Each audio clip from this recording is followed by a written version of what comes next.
I'm Ashley Bullington, and this is the Warmup.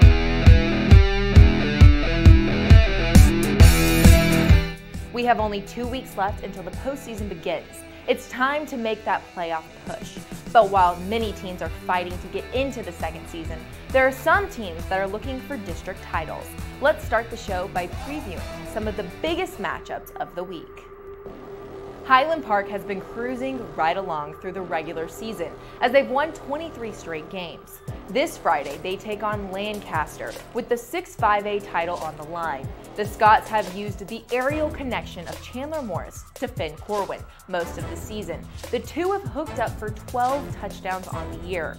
The Tigers started off the year 0-2, but have won 5 straight thanks to a stout defense that has only allowed just over 5 points a game in their wins. Home field advantage for the Scots could be the deciding factor in this one. Denton Ryan is looking for a 4-5A title, but have 2 tough tests down the stretch. The first one is this Friday against Grapevine.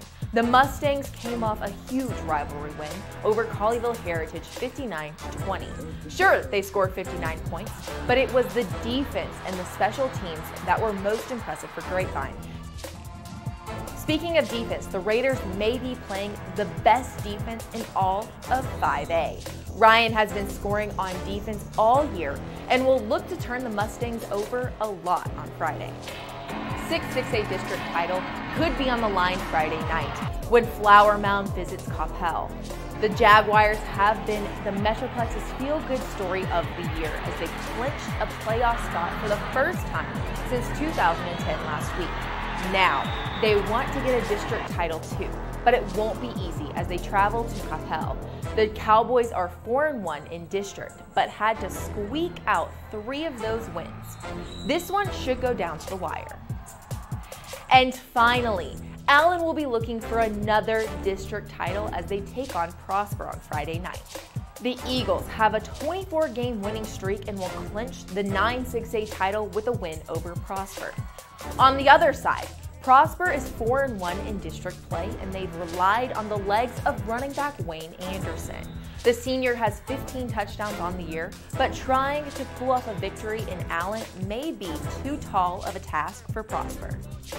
Speaking of Allen, this week on Wingstop Inside High School Sports, we will have a story on a talented wide receiver, Theo Weeks. He's not only dominating on the field, but helping out off of it as well.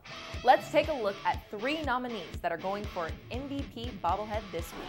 First up is Grapevine linebacker Timothy Drysdale. The senior made 2 huge plays in the Mustangs' win against Colleyville Heritage. He first picked up a fumble and took it back 93 yards for a touchdown to give Grapevine a 17-0 lead. Later in the game, Drysdale intercepted a pass and broke it 45 yards for a touchdown. It was the second game this year that Drysdale returned 2 turnovers for a score. How about Cedar Hill's ZAKHARI Franklin? The wide receiver hauled in this Shane Lawrence catch and broke it 99 yards for a touchdown. Franklin didn't stop there either. He added another 40 yards to it as he ran completely out of the stadium.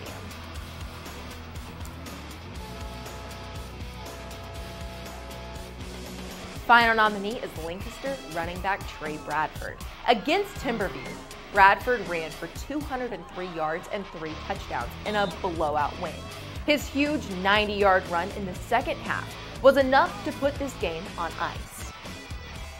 One of those 3 is going to get themselves a sweet bobblehead. Now, let's take a look at this week's rankings. No movement at number 1 in 6A, as Allen trounced McKinney Boyd 66-7 to go to 8-0 on the season. Duncanville remains at 2. The Panthers were easy winners over WT White, 63-0. The Carroll Dragons had a nice 49-14 win over Keller Central this week to stay at the 3 spot. Coming in at 4 is Cedar Hill, as they got a tough road win at South Grand Prairie 22-7. And how about those Haltom Buffaloes? They keep winning as they beat Richland 52-13 to remain undefeated and stay at 5. Highland Park took Sunset out behind the woodshed with a 72-0 victory. The Scots remain at number 1. And Aledo stays at 2 as they dished out a similar beatdown to Waco Universe, 66-0. Third spot is still Denton Ryan as they whipped up on RL Turner, and the Raiders have 2 big tests to finish out the regular season with Grapevine and Birdville. Frisco Reedy heads into a late bye week as our number 4 team. The Lions beat Lebanon Trail by 53 points to go 9-0. And finally, our 5th-ranked team is still Mesquite Poteet.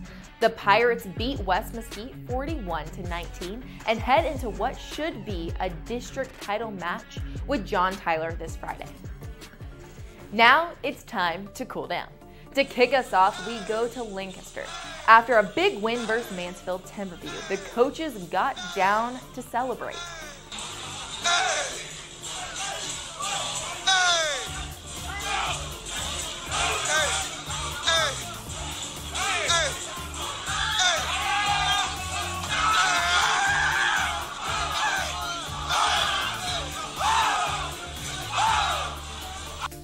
Mansfield Legacy's Turian Carter gave a heartfelt comment to his mama after she tweeted about her adoration and pride for her son, saying she raised her favorite player. He then tweeted back to his mom about how grateful he is for the amazing woman she is.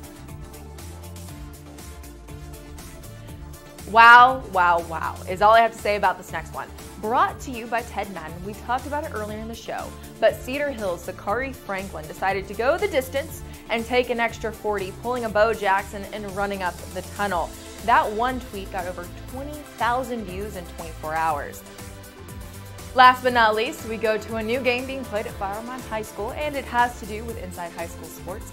Blake Short won our bobblehead last week and forgot it in the car of his coach. So, like Elf on the Shelf, there's a new game at Flomo called Short on a Shelf.